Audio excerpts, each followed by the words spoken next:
నిండు మనుషులకి ఎటువంటి ఫుడ్ తీసుకోవాలి, ఎటువంటి జాగ్రత్తలు తీసుకోవాలి అనేది ఈరోజు మనము ఈ అంగన్వాడీ ప్రోగ్రాం ద్వారా అందరికీ తెలియజేస్తున్నాము. మీకు అందరికీ తెలుసుంటాయి, కానీ ఇంకోసారి మనము తెలియని వాళ్ళకి కొన్ని విషయాలు మనం తెలిసినా కూడా చేయాలి కదా. అదే ఎవరైనా చెప్తే మళ్ళీ గుర్తొస్తాయి మనకు, అవును కదా ఇట్లా చేయాలి. అందుకే ఈ ప్రోగ్రాం గవర్నమెంట్ పెట్టడం జరిగింది.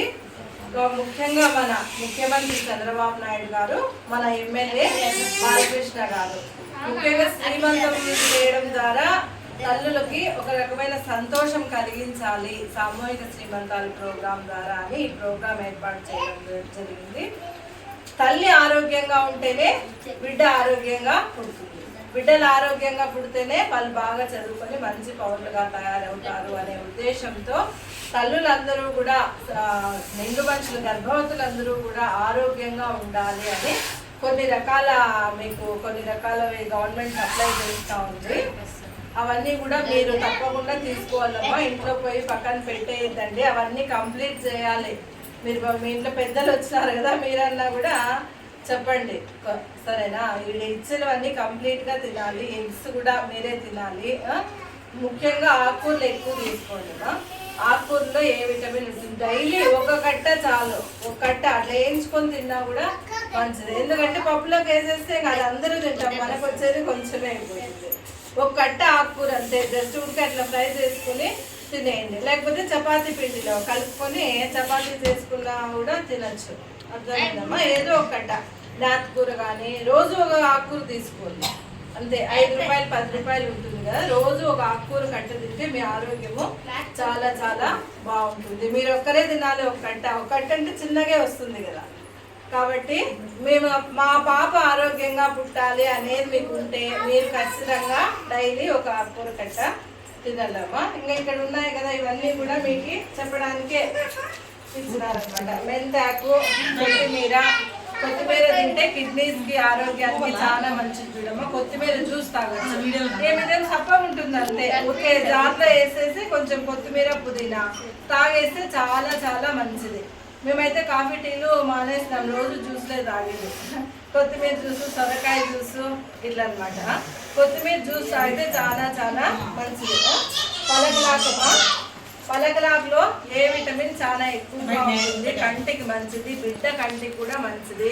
కాబట్టి పలకలాకు కూడా తినండి. ఇంకా మునక్కాయలో కాల్షియం చాలా ఎక్కువ ఉంటుందమ్మా. బిడ్డకి ఎముకలు బాగా దృఢంగా ఉండాలి కదా, ఎముకలు బాగా బలపడాలంటే మునక్కాయ, ఇది మునగాకు కూడా మంచిదేమో. మునగాకు తాలింపు చేస్తారు కదా, తెలుసు కదా అందరికి మునగాకు తాలింపు ఎట్లా చేస్తారో. మునగాకు తాలింపు చేసుకొని తినండి. మునక్కాయలు బాగా తినండి. మునగాకు పొడి కూడా చేసుకోవచ్చు. అర్థమైందమ్మా. ఊరికి మునగాకు రోజు ఇంత జ్యూస్ తాగినా కూడా చాలా మంచిది. మాకు అవి చేసుకోలేము మేము అనేవాళ్ళు. మునక్కాయలో కాల్షియం ఎక్కువగా ఉంటుంది కాబట్టి బిడ్డ ఎముకలు బాగా దృఢంగా ఉండాలంటే మీరు మునక్కాయలు బాగా తీసుకోవాలి. మునక్కాయ ఏమేమి ఇట్లా కాల్షియం ఉంటుందమ్మా? మునక్కాయలు, ఎగ్, చికెన్, మటన్, ఇంకా ఇవి ఉన్నాయి కదమ్మా మొట్టికాయలు. ఇవందరికీ తెలుసు కదా మొట్టికాయలు. దీంట్లో కాల్షియం ఎక్కువ ఉంటుందమ్మా. ఇది ఎముకలకు చాలా అవసరము. చిక్కుడుకాయ, మొట్టికాయలు ఈ రెండింటిలో కూడా కాల్షియం అత్యధికంగా ఉంటుంది. నెక్స్ట్ ఇంకా పాలు, మనందరికి తెలిసిన విషయమే కదా, పాలు గుడ్డులో కూడా కాల్షియము ఎక్కువగా ఉంటుంది. కూరగాయలన్నీ కూడా బాగా తినాలి. బీట్రూట్, క్యారెట్లో ఏ విటమిన్ ఎక్కువ ఉంటుందమ్మా? బీట్రూట్, క్యారెట్, ఒక్క క్యారెట్ దీంట్లో ఒక ముక్క జ్యూస్ చేసుకొని తాగండి. కంటి చూపుకి మంచిది, చాలా చాలా మంచిది. కంటి చూపు, బిడ్డ కళ్ళు బాగా కనపడల్లా, తొందరగా సైట్ రాకూడదు మనకు పుట్టే పిల్లలకి అంటే మీరు ఒక క్యారెట్, ఇది ఒక పూట కొత్తిమీర జ్యూస్ తాగేయండి. ఒక పూట ఇది తాగండి. 4 గంటలకో 3 గంటలకో సాయంకాలం 5 గంటలకో ఏం పని లేదమ్మా. ఒక క్యారెట్ ఇటు ముక్కలు చేసేసి ఇది ఒక ముక్క తీసుకొని గ్రైండ్ చేసేసి ఇంత పెద్ద గ్లాస్కి నీళ్ళు ఎక్కువ వేసుకోండి. తాగేస్తే ఎక్కువ తిన్న అవసరం లేదన్నా, దీంట్లో ఒక ముక్క అంతే. బ్లడ్ బాగా పడుతుంది. నిండు మనుషులకి డెలివరీ బాగా కావాలంటే రక్తం బాగుండాలా, బీపీ కంట్రోల్లో ఉండాలమ్మా. బీపీ కంట్రోల్ లేకపోతే మళ్ళీ డెలివరీ అప్పుడు ప్రాబ్లమ్స్ వస్తాయి. తల్లి బిడ్డ జాగ్రత్తగా ఉండండి. ఎక్కువ ఆలోచన చేయొద్దండి.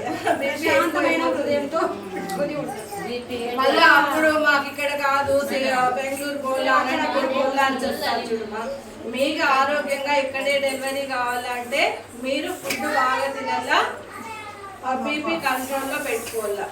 అర్థమైందమ్మా? ఇంకా మీకు ఇష్టమైన ఫుడ్లు అవన్నీ కూడా తినండి. ఇంకా దోసకాయ ఇది చాలా చాలా మంచిది. పూలు ఇప్పుడు ఎండాకాలంలో తినడము చాలా చాలా మంచిది. డైలీ ఎగ్స్ ఇంకా అంగన్వాడీలో ఇస్తారు కదమ్మా, డైలీ ఎగ్స్ డైలీ తీసుకోండి. ఎగ్ బెల్లంలో కూడా కాల్షియం ఎక్కువ ఉంటుందమ్మా.